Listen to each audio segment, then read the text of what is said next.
Well, would you look who's here? Looks like it's going to be a day to remember. Guys, look who the sea washed up! Ahoy there, traveler! So Captain really did invite you to join the homecoming celebration. Hey, I heard that you took care of another crisis while you were in Inazuma. Are the rumors true? That's what I heard, too. Thanks to you, Inazuma's Vision Hunt decree was finally put to an end. Well done, traveler. Captain's got quite the eye for people.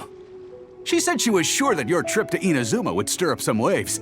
And sure enough... Look at you, being so modest.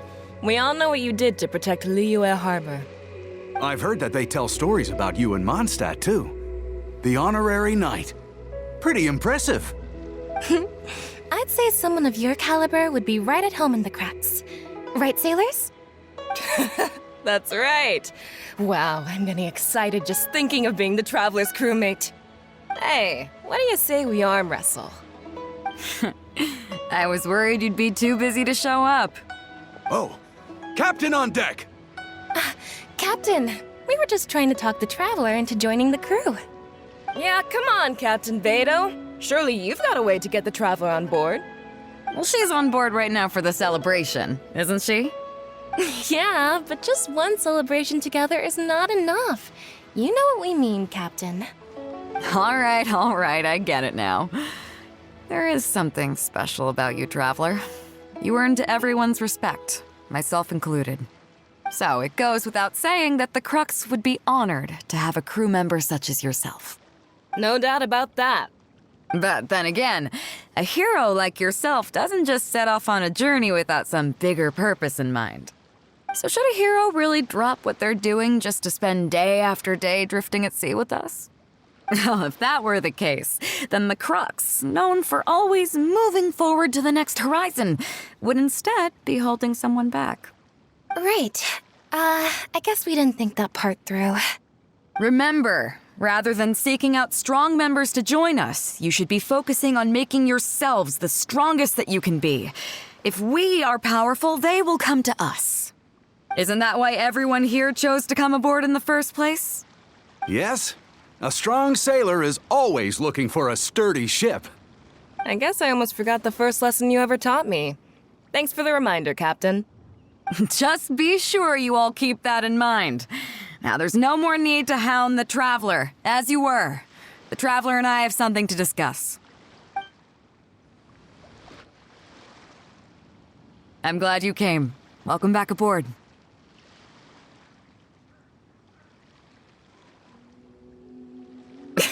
Thanks. I'll take that. Some rumors have it that the leader of the Crux is so powerful that she could slay the mighty Leviathan Haishan without breaking a sweat. I can't go getting too caught up in my own reputation, though. That's certainly not how the Crux made it to where we are today. As the head of the fleet, my task is to keep us on the right course, no matter how turbulent the seas may become. But then again, the crew isn't usually this riled up. It's not that they're arrogant, they're just bubbling with ambition, that's all. Their excitement today comes from their great respect for you, both your strength and your character. So please, don't take it the wrong way.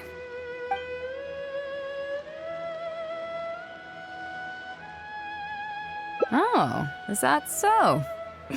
Well, it just so happens that we're doing some recruitment and training for new crew members while we're back. It'll be a first-rate chance to learn the life of a sailor. Since you're interested, why don't you come along and experience a sailor's life firsthand? I'm curious to see if you'll take the sea by storm in the same way you have on land.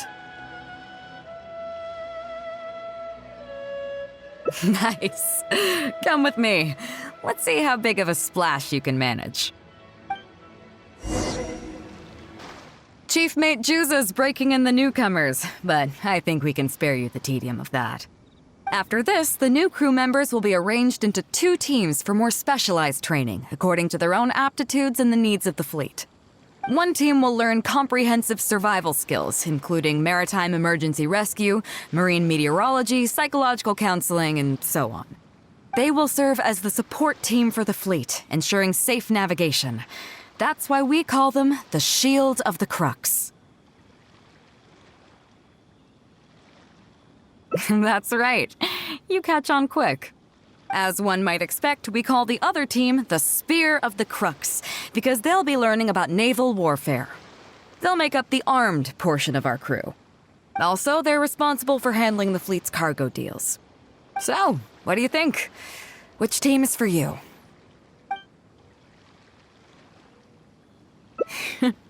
As I expected, you have a will to protect others.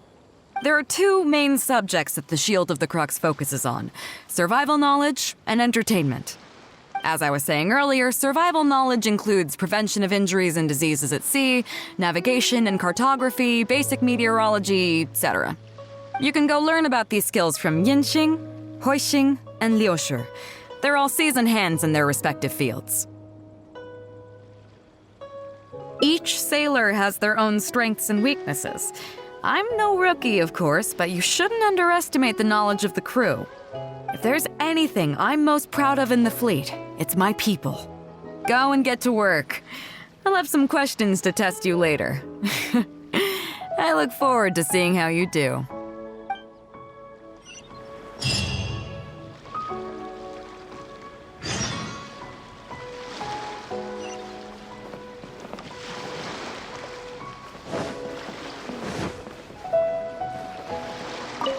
Hello, traveler. I'm Yinxing, the Crux's surgeon at sea. Whenever a sailor has a health problem, they come to me. I deal with it all, from seasickness and common colds to amputations and everything in between.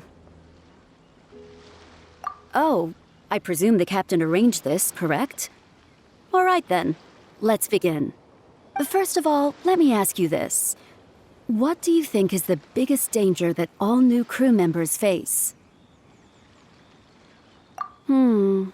That can certainly be a problem at sea, but it's not the biggest danger. The most dangerous thing for a newcomer is to underestimate the dangers of life at sea. Oh, I have seen many new crew members who see themselves as young and fighting fit and have no regard for safety. They think that since they are tough enough to look after themselves on land, they'll be fine at sea as well. Those are the ones that always end up in the sick bay. Everyone should know that being a sailor, especially on a long voyage, is a brutal job in an unforgiving environment. We have to face malnutrition when we're short on supplies, all kinds of injuries and diseases that the harsh ocean weather can bring, and even the psychological problems that can arise due to isolation and the lack of entertainment. To make things worse, the lack of medication and treatment options at sea can result in even minor health problems becoming serious, or even fatal. Oh, you probably thought I was joking, right? Oh, that's not surprising. Most newcomers think the same way. But hopefully you now realize that with a little extra precaution, a lot of these things can be avoided. Well, I think that's enough for you to think over for now. Is there anything else you would like to know?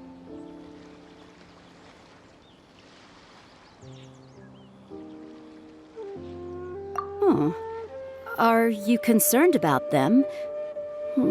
No wonder Captain Bэй Dou thinks you're different. There must be more to you than just your strength. If you can convince Mora Grubber to show you the books, you'll see there is a regular fixed cost, titled Convalescence Payments and Incapacity Support for Injured Crew Members.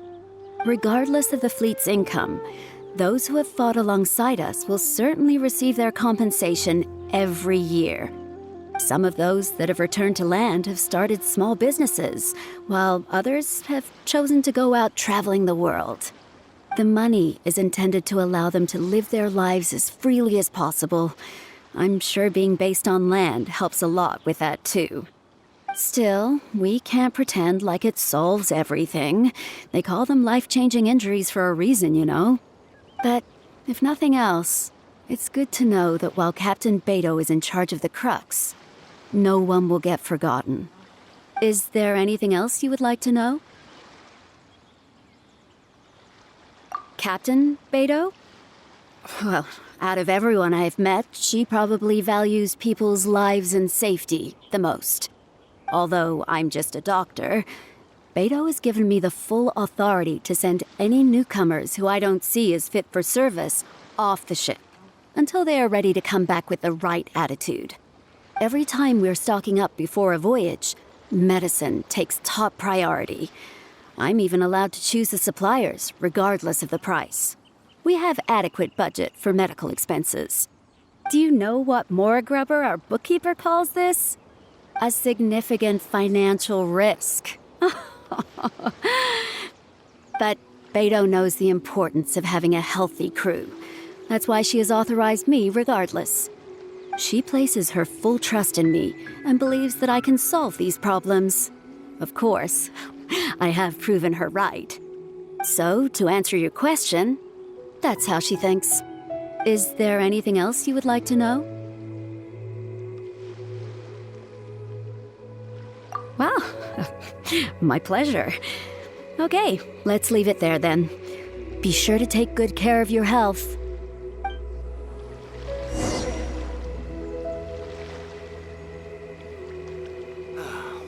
The waves are as calm as always.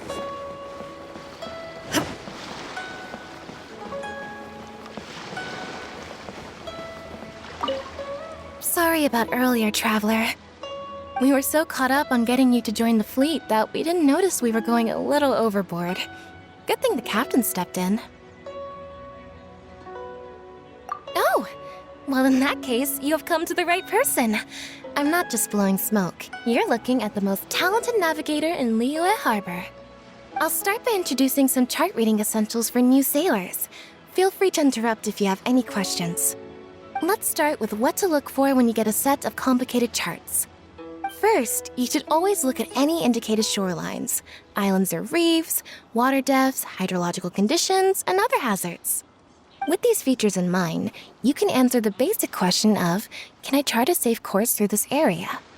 Visually, nautical charts are a little unique. Unlike land maps, most charts do not have a fixed scale, which means that it can be hard to precisely determine the exact distance between 2 points. The most advanced nautical charts come with a supplementary chart, which has different colored lines marked on it to indicate distances. It's worth mentioning that under my direction, the crux is using these advanced kinds of charts. Some cartographers mark out other points of interest on their charts, usually with their own special symbols. If they don't leave any accompanying notes, they can be very difficult to interpret. Not only those, we have tattered and torn charts that we've picked up from all over the place. To be honest, it can be quite a challenge, even for me. Some of these charts are really old and have symbols that I've never seen before. But if we don't decipher them, we will certainly miss many secrets of the sea. Fortunately, we have the captain with us. She managed to find some ancient books on semiotics that I can use to study the charts further. I don't think anyone other than our captain could manage to get these kinds of resources. Old charts and ancient books on semiotics are not the kinds of things that are sold in your average marketplace. Oops, I've gotten off topic. Well, that just about covers the basics of chart reading. Is there anything else you would like to know, Traveler?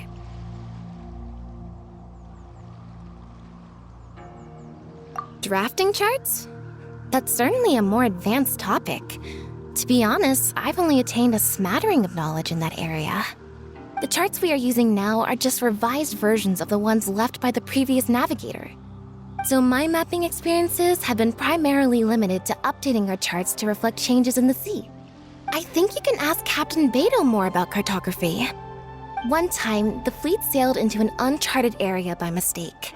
It wasn't long before we turned the fleet around and returned the way we came out for fear of potential hazards.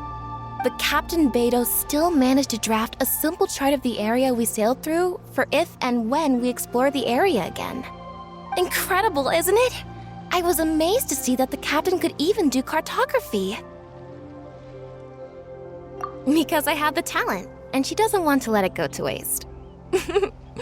She treats the whole crew that way. I initially had the same question myself. After all, in many fleets, the captain also works as a navigator. I couldn't understand her reasoning at the time, so I asked her. She just laughed and told me to wise up, saying that even Rex Lapis never fights alone. She wants everyone on board to master their role, so that the crux is not floating on her alone. That way, if the day ever comes when she's no longer with the fleet, we will still be able to sail onward without her. Captain Bэй Dou may seem aloof and even act careless sometimes, but the truth is that she's very considerate of everyone on board. Is there anything else you would like to know, Traveler? My pleasure. A friend of Captain Bэй Dou is a friend of mine.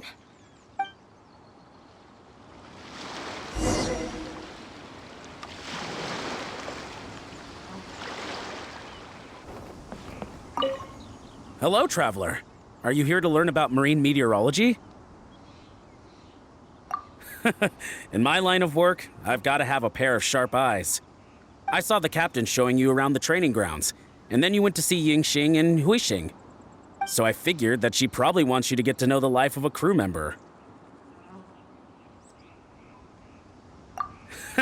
Okay, let's get started. First, I'll introduce you to the basics of meteorology.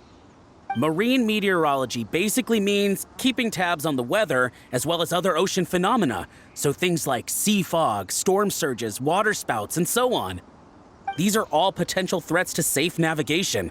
Luckily, whatever weather might be coming up, there's always some kind of sign that gives it away in advance. Take waterspouts, for example. They're caused by high-speed rotating winds on the surface of the ocean. They can engulf large ships and do immense damage. But if you know that waterspouts can only form in an environment with high temperature, high humidity, and large clouds, then you can be well prepared. You will be even more alert if you also know that the presence of winds blowing in opposite directions with a significant difference in speed is a direct precursor to the formation of waterspouts. And most importantly, if you spot a small white vortex emerging from the clouds, you should immediately notify the crew to steer clear of what's ahead. So there you go. Those are the warning signs of waterspouts. I am proud to say that over the years, I haven't let a single one sneak up on my watch. Well, I'm good at reading the sea, but I'm not as good as the captain when it comes to reading people. Do you know the small fishing village next to Wangshuin? I heard that when Captain was a kid, she worked there fishing with the adults. Later, she made her way to the harbor where she struggled to make a living. Managing to survive in an environment like that as a kid is solid proof of the captain's capabilities. If it wasn't for her, I never would have dreamed of taking this job. She gave me confidence and told me I could do it. You may not have heard, but I'm best known outside the Crux fleet for a slightly infamous story involving me, third-round knockout, and a few too many. Who would ever have thought that the rookie sailor who fell drunk into the sea and became a laughingstock among their now former crewmates would then go on to become a lookout for the Crux? But it's the unbelievable truth. It proves that having skills alone is not enough. You need someone like the captain who is a good judge of character. Find me anytime if you want to know more.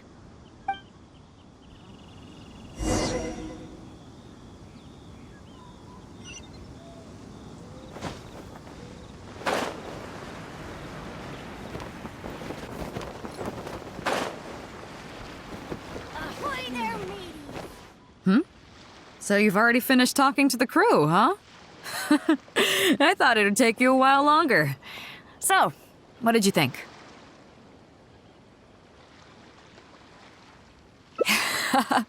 Now you know that the shield of the Crux is not such an easy job. Let's get started. First of all, life on the sea isn't always plain sailing. Injuries and illnesses happen all the time.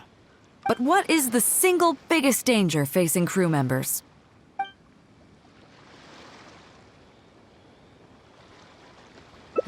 Is that your final answer?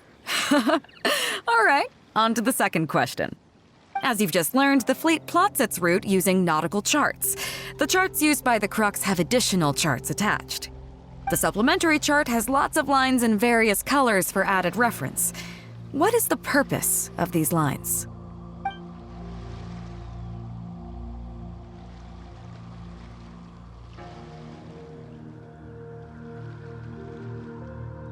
Okay, interesting. Now, last question. On longer voyages, we have to be especially careful to avoid certain weather hazards that pose a threat to the integrity of the ship and the lives of the crew. For example, water spouts. So my question is, how can we reliably predict water spouts so we can avoid them?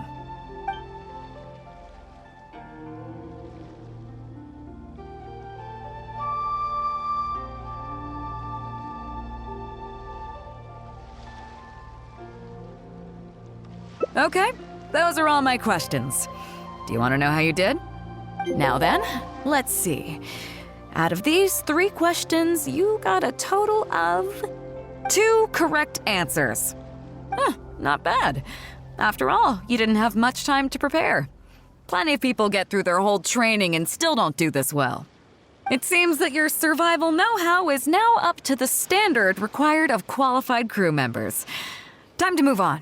Next up, we have some Shield of the Crux recreational programs for you.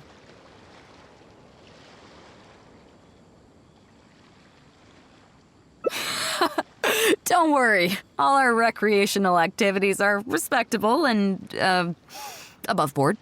You need to realize that being out at sea might be fun for the first few days while everything's new, but before too long, looking at the same old sea every day and being so isolated from everything can really cause people to struggle mentally.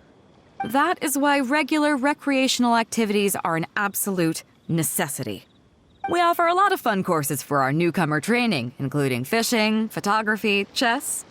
Oh, and thanks to Kazuha, these days we also offer poetry and music appreciation, as well as communal wind listening. Each newcomer has to participate in at least one, so that they've got some way of keeping themselves occupied at sea further down the line. Of course, if you'd prefer wrestling sea monsters with your bare hands, that can be arranged. Well, for today at least, let's stick to the training schedule drawn up by Juza. If I remember correctly, it should be photography today. Come on, I'll show you. Listen up, everyone can go back and call it a day. The photography session has been postponed. What's going on here, Juza? Oh, Captain, there you are. Well, Captain, the photography teacher just sent word saying that she's fallen ill and doesn't want to risk coming in case she keels over in class. I see. That's quite unfortunate. Oh? Quite the multi-talented one, aren't you? In that case, why don't you help us out and lead the class today? Yeah, unfortunately, the original teacher canceled at short notice, so there's no time to schedule anything else instead. It would be great if the Traveler could step in as the teacher for the day. It's up to you, Traveler. Great, it's settled then. Juza, let's muster everyone over here to meet the new teacher. Yes, Captain.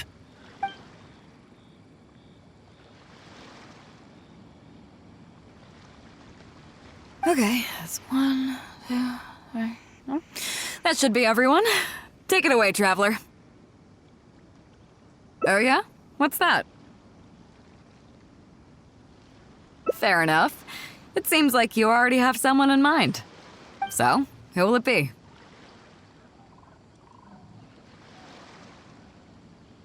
Me? Well, we could do that, or...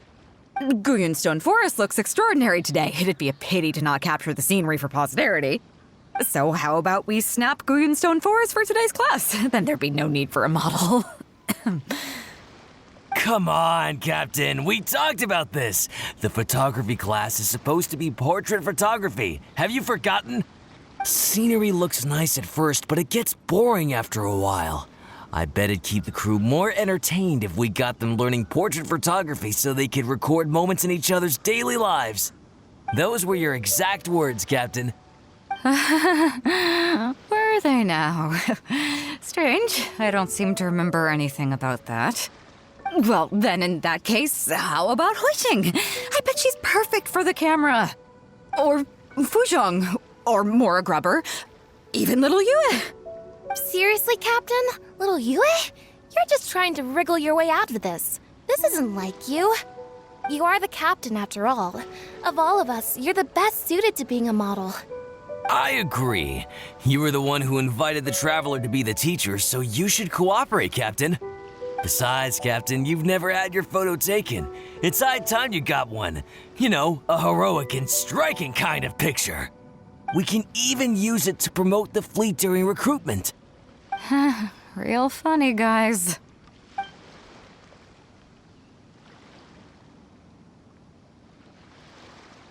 Well, if you say so. I'm not one to spoil the fun. So, what do I do now, Traveler?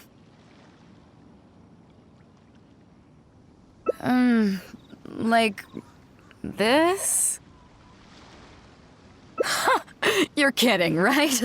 I've never had my photo taken before, but something this simple shouldn't be a challenge for me. It must be the lighting or something. You've got it wrong. I never said that. You mean go somewhere else, then bring the final photo back as teaching material? Sounds good to me. That's a good idea, isn't it, guys? The lighting may still be a problem, but I'm open to persuasion. If you have a suitable place in mind, I can consider it. Just to be clear, I won't necessarily agree. It depends on the place you have in mind.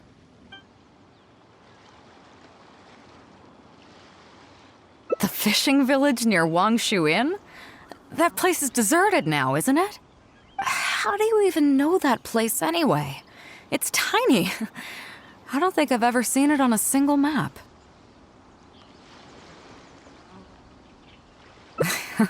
Treasure? There? I guess I missed out on that one. It just so happens that that little village is where I grew up. Now that you've mentioned it, it's given me the urge to go back and take a look around. How about we take this opportunity to pay my old home a visit?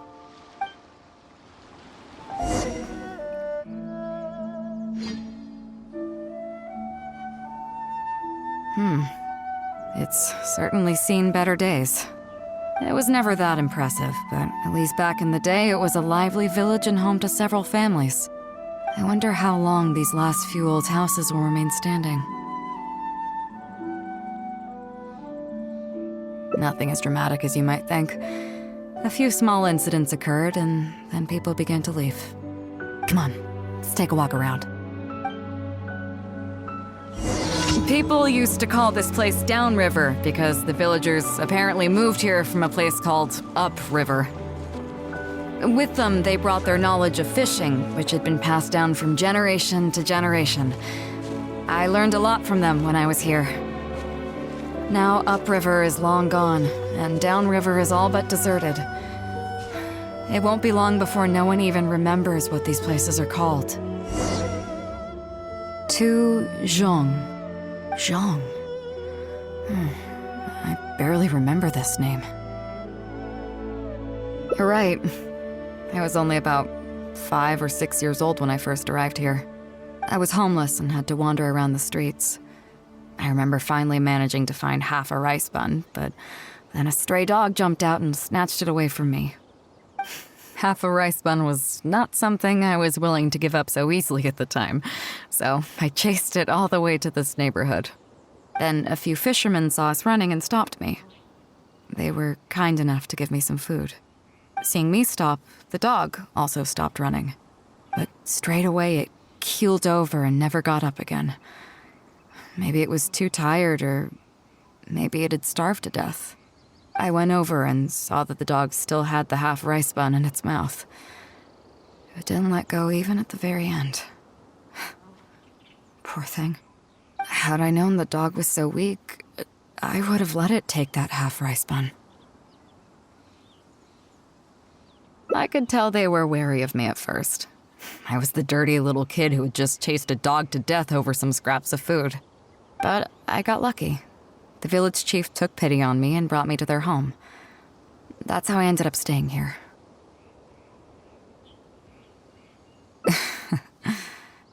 Do you know what the name Bэй Dou means? Come on, I'll explain along the way. About a year or two after I arrived, the village chief fell ill during the winter and passed away. During that same period, the harvest was getting worse, and the fisherman's catch was getting smaller day by day. Without the village chief to handle the situation, people began blaming each other. There were even rumors that some families had been overfishing and leaving nothing for the rest of the village to catch. But in the end, they all turned on me, saying that they shouldn't have ever taken me in. They said I was bad luck. They pointed to how that dog died on the first day I arrived. Next thing you know, the village chief dies, and then all the fish die out. They said I was a living curse, and the downfall of the village was all my fault. I told them that I didn't understand. I'm not a curse, I'm just Bэй Dou. Then some of the villagers started shouting, and drove me out of the village. They shouted, "Nando controls life. Bэй Dou controls death. Bэй Dou controls death." Before then, all I knew about my name was that it had something to do with the stars. It wasn't until then that I realized that Bэй Dou was a constellation. And the Alcor, one of its stars, was an omen of death. Here we are. This is the old house of the village chief. I bet he never expected that the little girl he took in would grow up to be seen as a curse that brought about the village's total destruction. What do you mean? Is that all? And let me guess, you got to Inazuma and the Electro Archon's Gnosis was taken as well? Well, you seem to wreak havoc on a grander scale than I ever could. Oh, I get it. You're trying to convince me that I'm not cursed. I appreciate it, and I'll take it. Let's not forget that the people whose names stick around are the ones who emerge from the stormy seas unscathed, and the ones who get swept away in the wind are the fledgling birds who couldn't hack it. I, for one, have never encountered a storm I couldn't weather. But your journey's far from over, isn't it? Just remember, there's no telling what else you might encounter in this vast world. So if you ever find some idiot trying to brand you as a scapegoat just because you're the one who lived to tell the tale, tell them Captain Bэй Dou demands to have the honor along with you. Remember, you'll always have the captain of the Crux to back you up wherever you go. Two cursed scapegoats banding together for survival. Sounds like a recipe for disaster, but at the same time, I kinda dig it. I'm lucky to have a friend like you. Okay, it's time to get back to our photography. Right, teacher? Come on, let's not waste any time. Get it done while you can before I change my mind. So, do I need to strike a pose?